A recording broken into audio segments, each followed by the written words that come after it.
doing? You alright? Good, how are you? Thank you. I don't know whether we should wait for Hannah. I know Hannah wanted to be on this, but she hasn't shown up. Oh. Maybe we'll start, and then I'll pop her in if she comes in. Alright. Right, I'm going.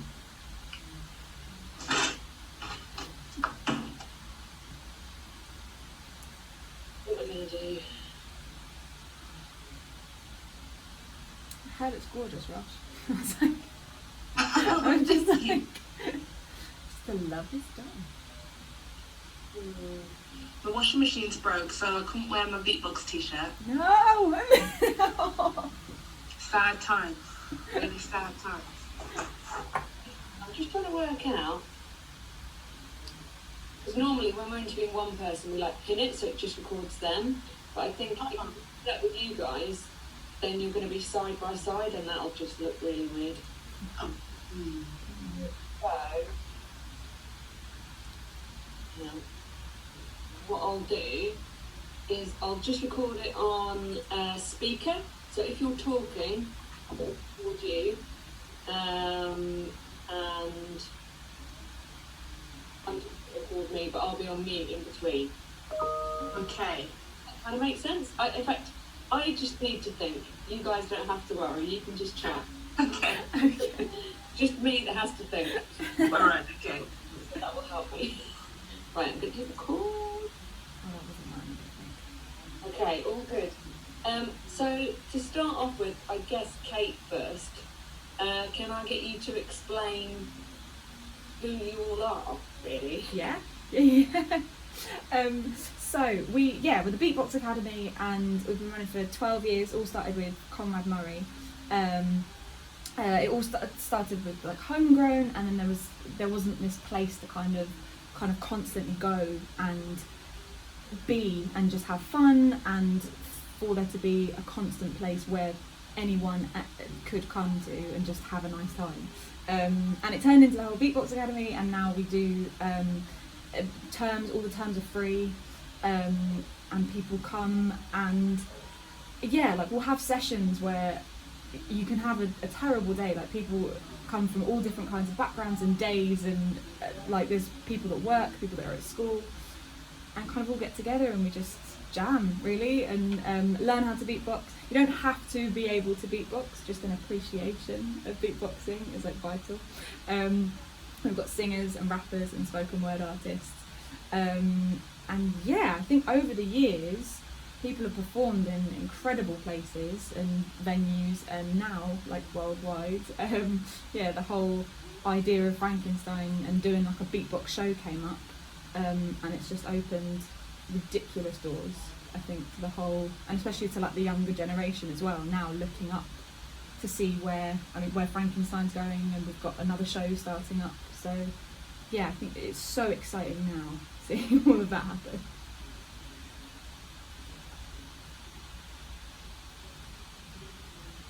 I knew I'd have to think. Aminita, what was it that kind of drew you towards testing this out and trying it out? Were you a fan, or did you already know you had some mad skills? So I joined the Beatbox Academy in roughly 2009, 2010. I was completely against doing music because my whole family is musical. So I sort of joined BAC, that's the Arts Centre, and their theatre programs as a young person. And there was a show where I had to sing like a really tiny thing. And one of the youth leaders said, "Hey, do you want to try this music side of BAC's youth programs?" And I was like, "Not really." And then they were like, "Just give it a go, it's drop in, there's no commitment." I mean, with the theatre thing, it was like you audition, you have to make the rehearsals, you have to do the show. But where with Beatbox Academy, it was very free, you can drop in for one session, if you never come back, it doesn't matter. So I was like, okay, well, I could at least give it a try, and I did.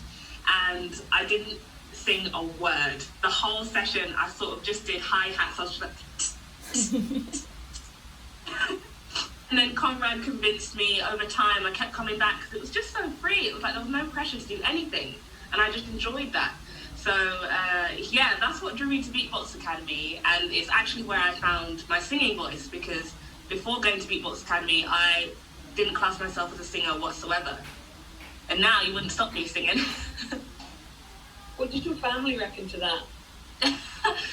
So my family, like I said, they're all musical, so full of singers, very established singers, and they had no idea that I felt this way, because it was never from them, it was always from me, sort of looking up at these great singers. We have a family choir, and yeah, for them to be where they are, I just thought, well, I could never be like that. I'm not as good as them, you know. But they look back and they're like, you're always a good singer. Like it's crazy, because I just sort of internalized it myself, you know.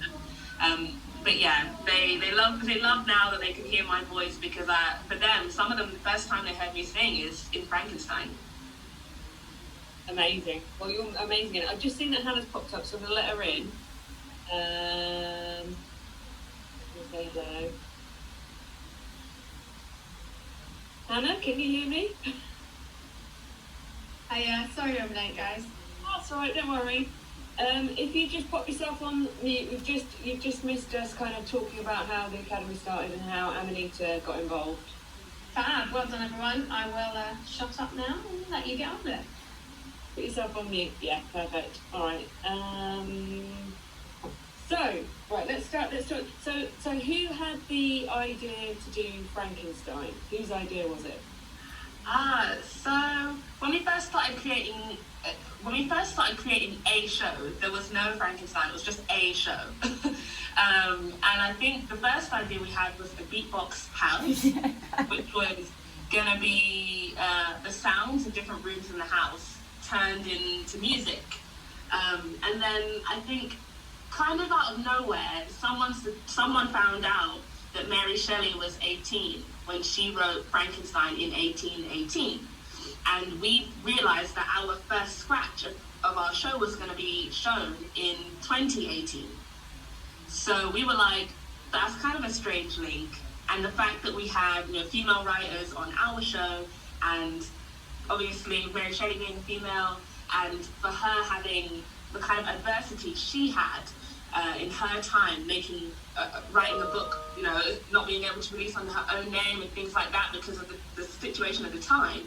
We felt similarly, because, you know, a lot of people had told us that beatboxing isn't theatre, beatboxing cannot be a full show, it can only be like a side gig or a gimmick, you know, and we'd had those parallels, so we just thought, why don't we make a version of Frankenstein that is like brought right up to speed with 2018, just the human voice, and the voice of people who can feel voiceless as well, and to not use any instruments to cloud that, to just let our voices tell the whole story, you know. And that's it. From then it was like, yeah, it's decided.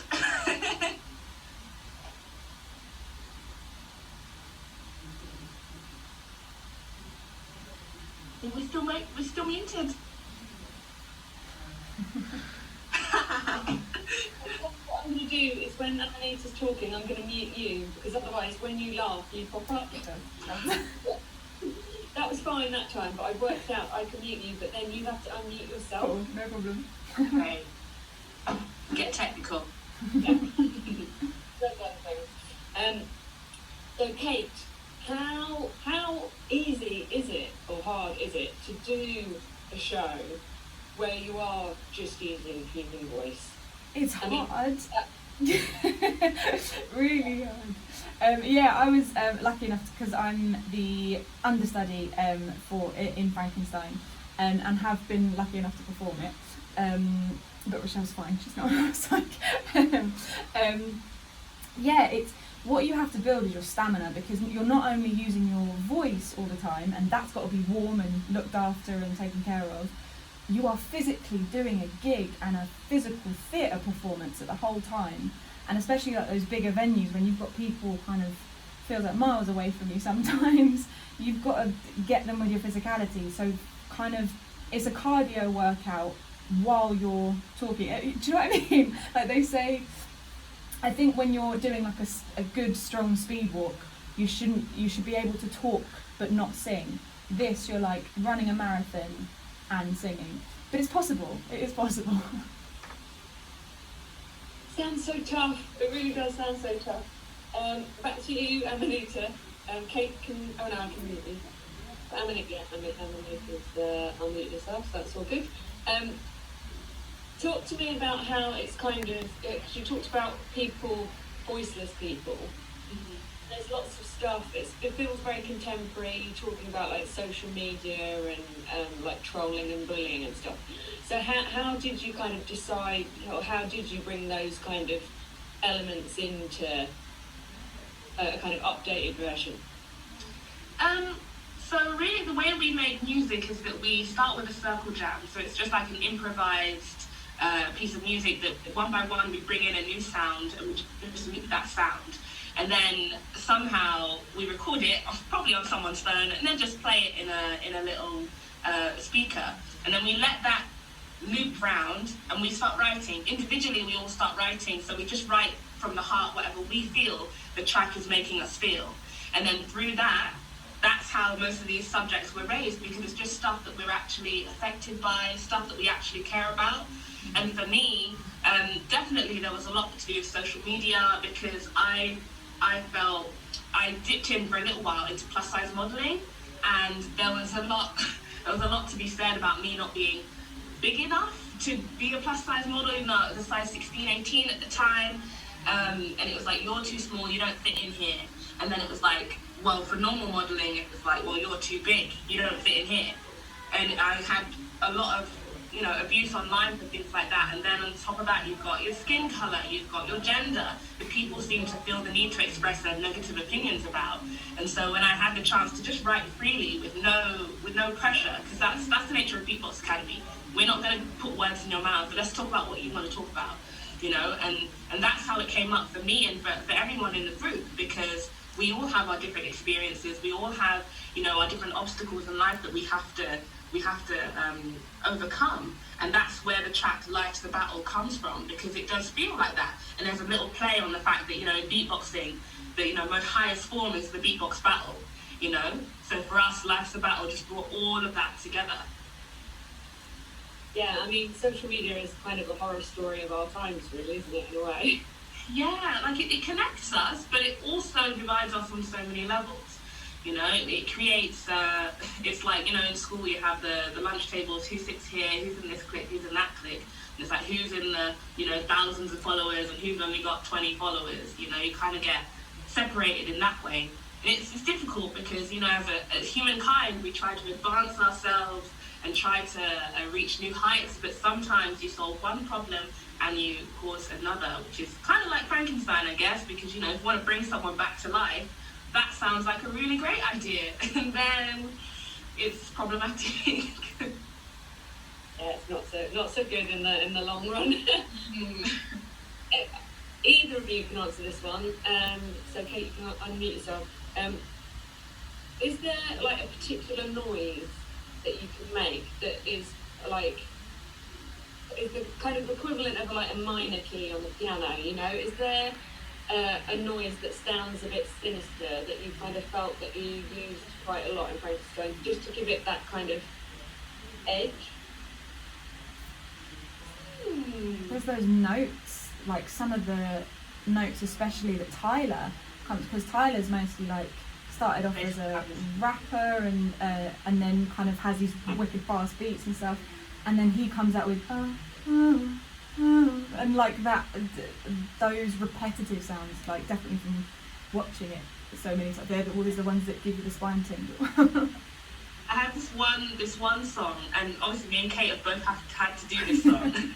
Even writing it, I was like, why did I write this so difficult for myself? But it's like, it's just a really strange scale, and I don't know much about music, so maybe someone more technical could explain what it is. But if you don't have to do this, I won't scream, I won't yell. And it's just singing in a way that is like, it's not right, technically it's not right on the ear, but it's purposely done that way so that it doesn't sit in one scale. I think that's what it is. But also there's I feel like the bass line that Nate does, it's too good. It's too good, but it's like, where is it coming from? It's like right here. I don't know how, but I have one sound. What's it? I have one sound. And it's like and it's up.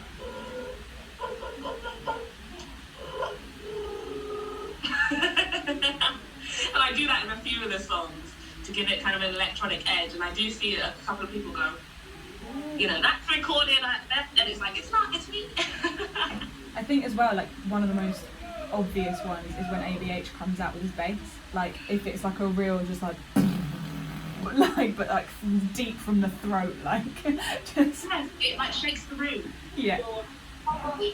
This always happens.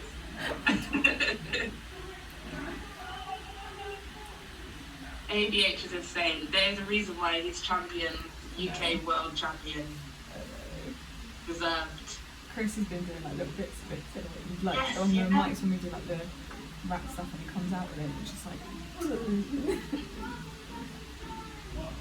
Port of Vase, it has arrived. Very, very weird. Can I get you both to kind of do a little bit of teaching how to do a noise? I'm not going to try it, obviously, because I have very low or high embarrassment levels, so I'll just feel awful. But can you guys teach someone like a kind of introductory one that's quite good? You just do it in turn. I guess the straight up sounds that we always go with is the boom T clap. So that is like the foundations of beatbox. So you've got your boom is your first sound, that's your kick drum. So you've got, if you just, I mean you don't have to, but if you want to say boom, you say boom, and then you take off the end, we don't want it, and you're just left with a buh, buh, buh. And then slowly, if you push more and more air through, you can end up with a and if that doesn't quite work for you, you might have to do a little bit of a raspberry, so you can, and then just pulling your lips slowly back. And people can have loads of different kinds of sounds. So you might have loads of different kinds. Do you want to go for the T? Yeah, sure. So the T, we've got boom, T, clap, and then the T, that's our hi-hat sound. But what we want to do is take the vowel sound off, just like we did with boom. So instead of T-E, you just end up with a T, T, T, T, T. And that's one of the more accessible sounds, because we use that in the English language all the time, you know. T, T, T.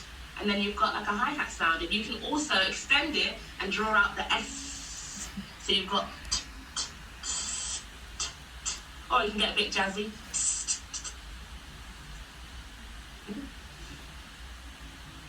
And then, like, last but not least, you've got your snare.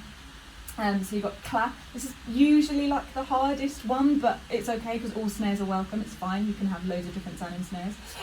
So we start off with your clap, and then slowly take off the end. We don't need it, and you get a.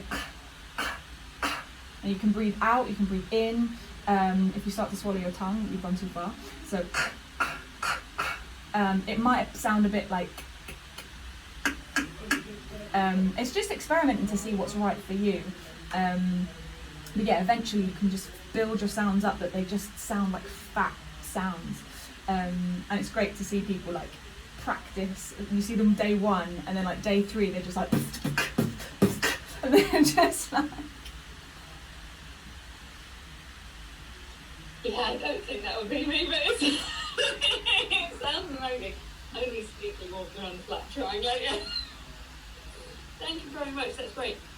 Just finally, I just kind of wanted to kind of recap on the fact that it is a place that everyone is welcome, and it seems like you've formed a little bit of a kind of community there with lots of different people, lots of different ages. What's that been like?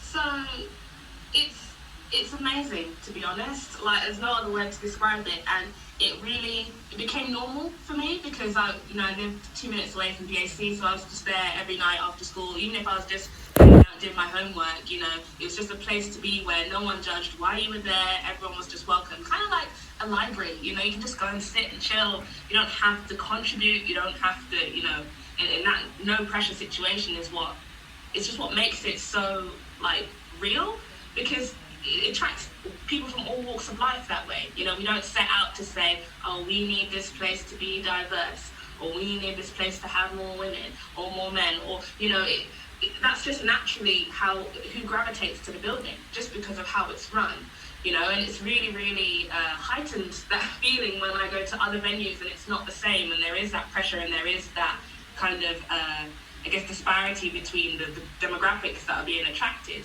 and you don't really realize that until you go somewhere else, you know. But it's just amazing. And I think one of the main things is the drop-in nature of things, because when you're from a certain kind of background where you don't have, you know, the consistency that you might like, where you might be able to come one week, but the next week you've got to look after a family member, or the next week you've got to stay at school for the evening or for whatever reason, or, you know, you've got to move house. You know, I've had situations where I had to go away for a bit, went away to uni and came back, and it was like I never left, you know.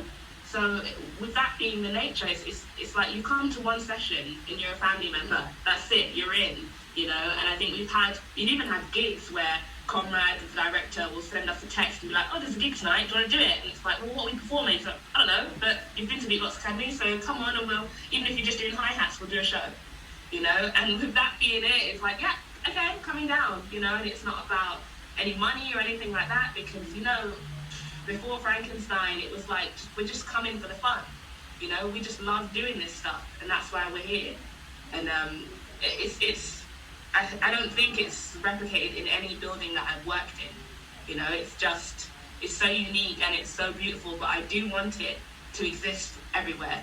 And that's why whenever we go on tour, we always try to get we always get a group of young people who are local to that area or that venue to be our curtain raisers, and we work with them and we do our workshops, and we make sure that they have something to contribute and to perform before our show, because we realise that really and truly, if BAC hadn't said to us, you know, you guys are getting quite tight, let's put some money and see what you guys can make, we'd still be at BAC just on a Thursday evening, maybe in a dark room with one mic between us, just doing beats. You know, and that's the only difference between us and every other youth group that's out there. You know, it's just that we had somebody say, let me see what you guys can do if we just push this, you know. And we're not under any illusion. We know who we are. We know where we've come from. We're not special, you know. It's just a shame that more venues don't push the same way BAC does. You know, you get the youth show at the end of the term, and you invite the mums and dads and the friends, and that's it. But what if you were to push that further? What if you were to say, we're going to do the same show again, and it's going to get better every time, and we're going to put money into it so that you can afford to be there every week, because we understand not everyone can afford to be there every week, you know? Yeah, no, I mean, I do find it really interesting, like you said, that people just gravitate towards it. And you don't know what it is in that person, but, like, obviously there was something in them searching for... I do dance classes, and I feel like dance is quite a similar thing, where I don't know what it is, but people kind of gravitate towards it, and then before you know, you've got this complete diverse mix of people, totally different. But I think it's about the resource. Like, it's just your body, you know. You don't need to buy a violin. You don't need to have, you know, massive amounts of space in your own home or somewhere soundproof where you can rehearse. You can rehearse quietly. It's just your body that you need. If you're there, it's there. You know, I think that's the same with dance and with beatbox, you know. That's true, isn't it? I hadn't made that connection. Yeah, you don't need fancy equipment or instruments or anything. Yeah, that's really, really makes a lot of sense. Was there anything either of you guys wanted to add now? Because I'm going in my head, we're going to do like the new teaching, how to do a bit. That would be one thing. One bit talking about Frankenstein, themes and the noises in it, and then another feature just on kind of you guys and how you got together and how, you know, like you said, open it is for lots of different people. Is there anything else? I thought that was 3 quite nice little things. Kate, was there anything you wanted to add? Yeah, I just think like where the academy's kind of going next might be quite exciting. I mean, because at the moment we're working on another show, which we've got dreams of like touring with Frankenstein, like, and yeah, we've got different people. We've got someone from India, like, is in the cast. Someone from Liverpool, like, not as far, but we're just kind of pulling all these artists that we've met all across these tours and workshops that Conrad has done, or venues that we've been to, and created this whole new cast. And then we've got younger members of the academy that are there every Thursday, and there's 2 of them in the show. And we're just kind of at the R&D stage at the moment. But it's just really exciting to be in a room together again. And I think especially at this point where everyone is, I don't know, feeling a bit bleak in the theatre industry. And we were in a room this morning, and we're lucky enough to kind of just be rolling around the room doing a movement rehearsal while beatboxing. Like, it's mad. I think half the opportunities you get through Beatbox Academy you would never think up, honestly. But yeah, I just think that's really important to note, that there's so many, there's going to be in the future so many more opportunities because of the groundwork that Beatbox Academy has had, and Frankenstein, and hopefully these next shows, that this kind of new generation of beatboxers are going to come up, and what we're going to be making in 10 years' time, which is exciting, I think. And not just in 10 years' time, like, to be honest, like, that's how long it took Beatbox Academy and BAC Beatbox to say, let's do Frankenstein. But it's not going to take that long again. You know, the people coming up now won't have to wait as long as we did, you know, and that's something that I'm really passionate about, is we're making spaces that are now much easier to enter than they were when we first started, you know. And Beatbox Academy is still running, still dropping, so if you're interested, come down. I mean, I know we're doing Zooms at the moment, and soon it will be back face-to-face, but, you know, it's the same as it's ever been. And people in the Beatbox Academy, they're just so good. Like, it's hard to really comprehend, because for me, like, took years and years for me to even get a few sounds together. And these guys now, they are going to annihilate us in Frankenstein, and I know they're gonna be. I'm gonna be in my Zimmer frame, and they're gonna be playing all the roles and making new ones and new shows too. Amazing. There's lots of good things to come. Definitely. Oh, brilliant. Thank you very much. Thank you. Give me one thing for it. There we go. There's Hannah. Hey everyone, that was absolutely phenomenal. Well done, guys. Smashed it. Thank you very much. I'm gonna go through it and break it up and stuff, and we should put it out tomorrow, and then I should be able to send you a link. Awesome. Just so you can see how it's gone out, and a copy of the video, and then I imagine some of the other features will run the other side of Halloween, ones that aren't so timely. So we want to get the one out on Frankenstein this week. Did you need any of us beatboxing? I know Kate did a little bit, but did you want any of us beatboxing? No? Oh, yeah? Yeah, Hannah rightfully disappears.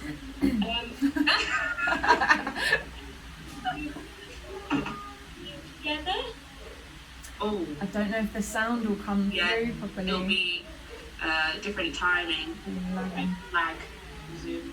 Okay, so right, I'm going to hit record. Somebody needs to mute, and then... Shall I go first?